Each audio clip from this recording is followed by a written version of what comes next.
सास, माँ, बहू और बेटी। नहीं नहीं, ये कहानी इन सारे के सारे रिश्तों की नहीं, बल्कि दो रिश्तों में ही सभी रिश्तों के होने की है। अरे बहू, मेरे और तेरे ससुर जी की रोटी मत बनाना, मैं बना लूंगी, दिन तक ठंडी हो जाती है। बहू जो कि एक वर्किंग लेडी थी। नहीं नहीं माँ जी, मैं अच्छे से कपड़े में लपेट देती हूँ ना, आप क्यों मेहनत करेंगी, माइक्रोवेव में गर्म कर लेना। अरे नहीं बहू, मेहनत मत कर, वैसे भी ऑफिस में कम मेहनत होती है क्या, जा रहने दे।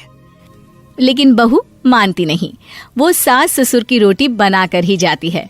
दोपहर में खाने के वक्त ससुर जी कहते हैं, अरे बहू को रोटी बनाने के लिए क्यों मना कर दिया, क्या हो गया, ठंडा ही तो खाते आए हम लोग हमेशा से।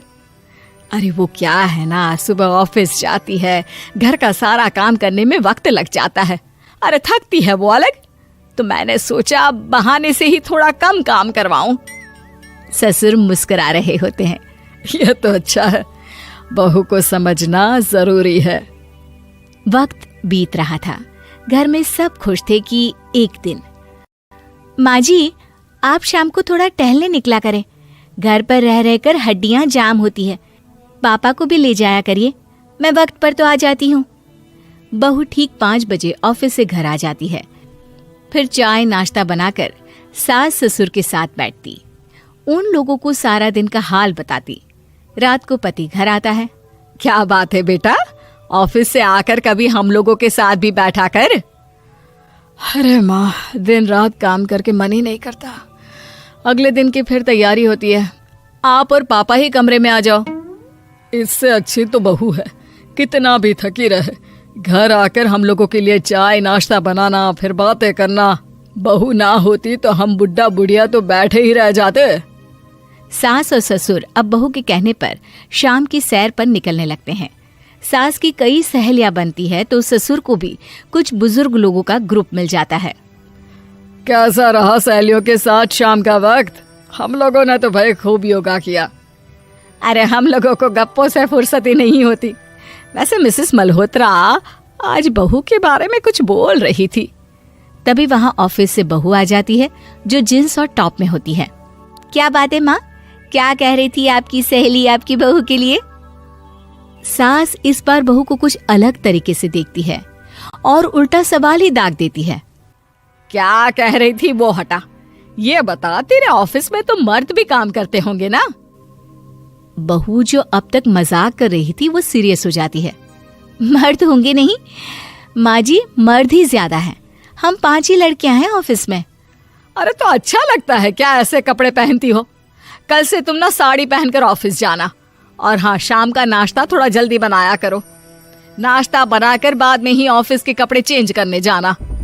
बहू को समझ में नहीं आता कि सास को हो क्या गया है, लेकिन वो कुछ नहीं कहती, सीधे किचन में जाकर चाय नाश्ता बनाती है और सास ससुर को दे देती है।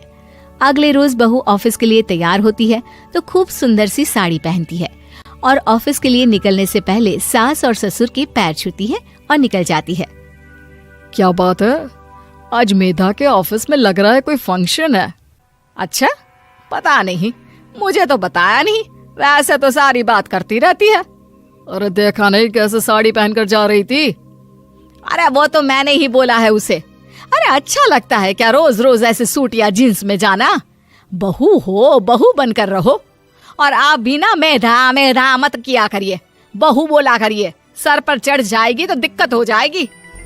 सास अब बहू को बहू जैसा रखने लगती है, हर बात पर रोका टोकी, हर बात पर ताने। क्या बात है, आजकल लेट आ रही है ऑफिस से? अरे चाय के लिए भी देर हो जाती है, हम लोग फिर पार्क में भी देर से पहुंचते हैं। सभी की बहुएं वक्त से चाय नाश्ता करा देती है अपने सास ससुर को, बस एक तू ही है जो उस वक्त ऑफिस से निकलती है। माँ जी, वो एक रास्ता पुलिस वालों ने न जाने क्यों बंद कर रखा है, जिसके कारण ट्रैफिक ज्यादा हो जाता है। मैं कोशिश करूंगी कल वक्त से पहले निकल जाऊं। ससुर देख रहे होते हैं कि बहू अब परेशान सी रहने लगी है।